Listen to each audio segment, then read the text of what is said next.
Joe Biden, he's number 46, the next president. That's right, he's won. Not expecting a concession from President Donald Trump. Am expecting a serious contested election, and indeed that a large number of Americans will believe that the election has been stolen from them, has been rigged, delegitimizing the process. This is not fun. It's not fun for the United States to have its political institutions erode. It's not new, but it's getting worse. Another thing that's not fun is a President Biden winning by 4 million votes plus. That number likely to come up as states like California continue to send in absentee ballots and do more counting, but having no capacity to engage in political reform in January and the rest. I mean, imagine there's no other democracy in the world where a president can win by 4 million votes and not be able to have a reform agenda. But the fact that the Senate is likely to stay Republican means, and the country is as incredibly divided as it is,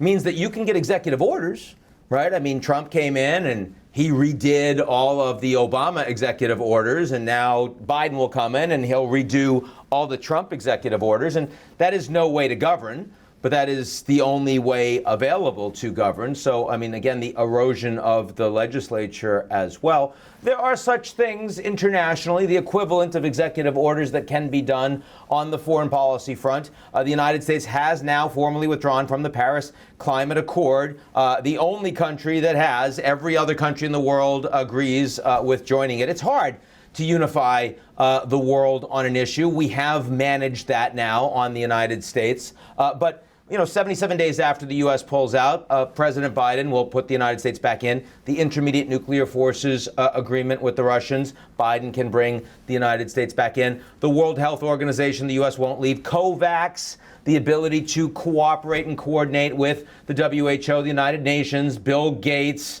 the Europeans, on creating and distributing more equitably vaccines for the world as a whole, particularly the underdeveloped pieces of the world. Yes, Biden can do that too. So it's not as if there's nothing that will happen under a Biden presidency. But to be clear, we are in the middle of a pandemic. It is the most important story today. It was the most important story before the election. And that means you need more governance. That means you need more stimulus, you need more relief, you need trillions of dollars for people that otherwise will be evicted from their homes, will default on credit card debt, do not have jobs to go to. Yes, the U.S. economy is rebounding, but not as fast as it needs to for a lot of Americans that feel disenfranchised. And they're going to feel more disenfranchised on the back of a 2021 that economically feels really challenging for them, at least in Europe. They've treated coronavirus as something that affects all Europeans.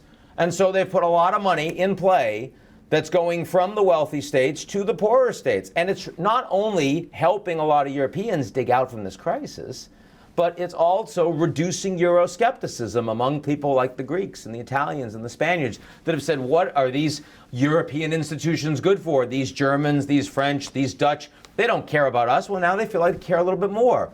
Well, how are the Americans going to feel next year when Washington isn't getting it done for them? Well, it's going to be a lot more challenging. How's the left of the Democratic Party going to feel when after this big popular vote win by Biden, none of them are part of the Biden cabinet? They're going to be pretty antagonized. How is the right going to feel? The Trump supporters going to feel when they have lost an election that they believe that they've won. Again, wrongly, but nonetheless, that is the disinformation that is being actively promoted by the still President of the United States, Donald Trump. Now, I mean, I made very clear that the speech that we saw, some of us saw, I saw, that declared that the vote was illegal, that he had actually won, and that was parroted by a surprising, maybe not so surprising, number of Trump loyalists in the Senate and in the House. Not all, but still certainly a majority compared to those saying, no, you got to just count the votes. That does mean that so many more people in the United States will feel like this has been done to them, forced upon them, and it will mean more of a division. Indeed, in 2021, President Biden will take office with the most politically divided country of any advanced industrial nation on the planet. Also happens to be the most powerful country on the planet. That is a problem. It's a problem for the United States. It's a problem globally. I will say that, the United States and its ability to have influence on the global stage is not going away. The dollar is still the global reserve currency. Nothing else is close. The American universities overall are absolutely tops of the charts. And if you're a parent from another country, you'd like to send your kids there. There's still going to be a great desire for American tourism. And the Muslim ban that Trump put in place, so-called, that's an executive order that gets unwound real fast under Biden, too. So the ability to get visas to come in, the ability to study in the United States, the U.S. still has that pulling power. You want to buy a house in the U.S., wouldn't you rather have real estate there than in Hong Kong right now or in London right now? The answer is, of course you would. But is the United States a political system that you would like to emulate? Are you freaking kidding me? I have to say, I was a bit bemused, maybe that's the right term, to see the Secretary of State come out and criticize elections in the Cote d'Ivoire and Tanzania in the past days for irregularities. Not to say that he was wrong, just to say that I don't think anybody wants to hear that from the United States right now, because you have a president in the U.S., a sitting president, who is saying without a scintilla of evidence that the American election has been stolen and rigged. So I really think that the Americans might take a break from criticizing other elections for a while. Maybe let the Canadians handle it for us. I'm sure they'd be willing to. It's just a problem that today the U.S. political system is no longer a standard for other countries. There are countries democratically that are standards. I mean, I look at New Zealand today, I look at Canada, heck, I look at Germany, I look at the Nordics, I look at Japan.